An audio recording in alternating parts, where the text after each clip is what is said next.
Halo semua, selamat datang di dapurku, Dapur Gulapedia. Kali ini aku akan membuat es yang unik, seger banget tentunya ya, dan mudah cara buatnya. Ya, ini adalah es cendol Thailand. Jadi beberapa waktu lalu aku lihat postingan di TikTok ada es cendol tapi unik banget. Ini es cendolnya besar-besar kayak gini. Karena ini unik banget dan aku juga penasaran gimana rasanya, akhirnya aku buat. Beneran, walaupun namanya cendol, tapi ini beda banget loh sama cendol-cendol yang biasanya kita makan. Bakal cocok banget jadi ide jualan takjil terbaru di bulan Ramadan nanti ya. Pertama, ini aku akan siapkan air pandannya dulu. Jadi aku buat air pandannya dari 8 sampai 10 lembar daun pandan. Lalu daun pandannya ini aku gunting-gunting lebih kecil dulu sebelum aku blender agar nanti lebih mudah ya memblendernya. Lalu daun pandannya ini yang sudah aku gunting kecil-kecil kita blender dengan 400 ml air. Tapi sebenarnya untuk satu resep ini harusnya pakai 800 ml air. Tapi karena blenderanku kecil jadi aku pakai setengahnya dulu. Nanti selanjutnya akan menyusul aku tambahkan ketika kita masukkan ke dalam panci. Nah setelah kita blender halus si daunnya lanjut kita akan saring. Dan kita akan peras-peras daunnya seperti ini ya teman-teman agar semua sarinya keluar dengan baik. Ini sari pandannya kita sisihkan dahulu, lanjut ini aku siapkan panci, kita masukkan 100 gram tepung tapioka ke dalam panci, lalu tambahkan juga 100 gram tepung beras, dan biar cendolnya itu ada rasa manisnya, kita tambahkan 2-3 sendok makan gula, 1/4 sendok teh garam untuk menyimbang rasa, dan juga si air pandannya tadi. Masukkan air pandannya secara bertahap sambil diaduk seperti ini agar nanti dapat larut dengan rata. Untuk tekstur cendol Thailand sendiri, ini lebih cenderung ke teksturnya lembut tapi memang ada sedikit kenyalnya. Kalau teman-teman ingin tekstur si cendolnya itu lebih kekenyal, bisa tambahkan tepung tapiokanya lebih banyak dibanding tepung berasnya ya. Nah ini aku juga tambahkan 400 ml air lagi, jadi total air yang aku gunakan sekitar 800 ml. Agar warnanya makin cantik, ini juga aku tambahkan setengah sendok teh pasta pandan. Ini opsional ya teman-teman. Lanjut adonan cendolnya ini kita aduk rata sampai semuanya terlihat warnanya hijau cantik seperti ini. Oh ya, bagi teman-teman yang agak kesulitan menemukan daun pandan banyak, bisa men-skip air pandannya, jadi pakai pasta pandan aja, itu menurutku sudah oke kok. Jika adonan cendolnya ini sudah larut semua bahan-bahannya rata, kita tinggal masak semuanya hingga mengental dan mendidih. Aduk terus selama memasak biar nggak ada yang gosong ya.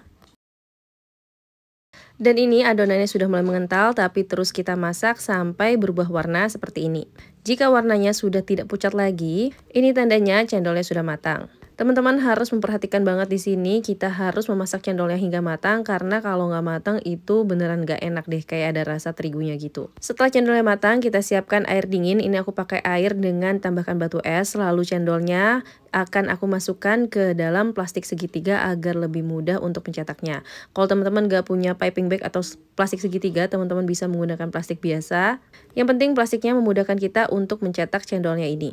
Nah, kira-kira proses pencetakannya seperti ini ya teman-teman. Keluarkan adonan secukupnya dari piping bag, lalu tinggal kita sendokkan dan kita langsung taruh di dalam air dingin agar ngeset. Hati-hati dalam cetaknya ya, karena lumayan panas. Karena memang cendolnya ini harus kita segera cetak ketika masih panas. Dan ini semuanya sudah selesai dicetak, jadi langsung aja ini aku saring si cendolnya. Untuk penyimpanannya, ini aku simpan dengan cara direndam dengan air layak minum, lalu kita tutup wadahnya dan bisa disimpan dalam kulkas. Lanjut kita akan buat kuahnya. Ini aku siapkan 1-2 butir kelapa muda, jadi kira-kira airnya itu sekitar 1 liter ya teman-teman. Dan semuanya itu dipakai dari mulai airnya sampai daging kelapanya. Lalu kita tambahkan 120-150 gram gula. Lalu tambahkan beberapa lembar daun pandan biar wangi dan bisa kita tambahkan juga 200 gram santan instan. Dan untuk meningkatkan rasa gurih kelapanya, ini aku tambahkan 1/4 sendok teh garam. Semua bahan-bahan ini tinggal kita aduk rata terlebih dahulu dan jika sudah tercampur rata bisa kita masak hingga mendidih.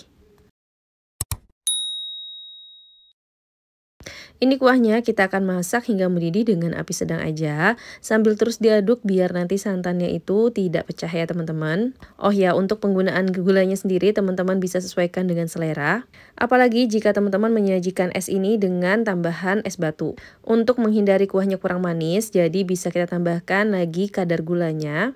Walaupun nanti esnya akan mencair, tapi tetap manis sesuai dengan takaran yang kita inginkan. Untuk penyajiannya sendiri, ini aku pakai gelas 400 ml, aku lupa osnya berapa, yang jelas ini muat sampai 400 ml. Pertama kita bisa tambahkan es batu sesuai dengan selera, ini aku pakai es batunya sekitar 100 gram, lalu tambahkan si cendolnya. Untuk cendolnya sendiri, ini aku pakai sekitar 1,5 centong sayur.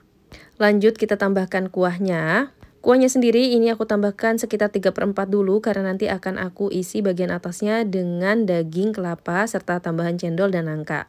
BTW ini semua bahan-bahannya sudah dalam suhu ruang ya, jadi sudah tidak panas. Setelah tadi sebelumnya aku sudah masukkan kelapanya, ini aku juga tambahkan cendolnya lagi sekitar 1 sendok makan. Lalu ini opsional, aku juga tambahkan nangka matang yang sudah aku iris-iris memanjang seperti ini. Dan ini dia es cendol Thailandnya sudah siap untuk disajikan.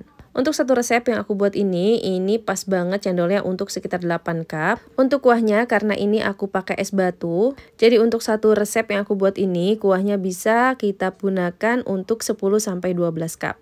Dan ini beneran rasanya enak banget, seger dan unik banget. Bagi teman-teman yang ingin jualan, untuk perhitungan modalnya sudah aku cantumkan di kolom deskripsi ya. Kalau kamu suka dengan kontenku, jangan lupa subscribe, like, dan share. Terima kasih telah menonton.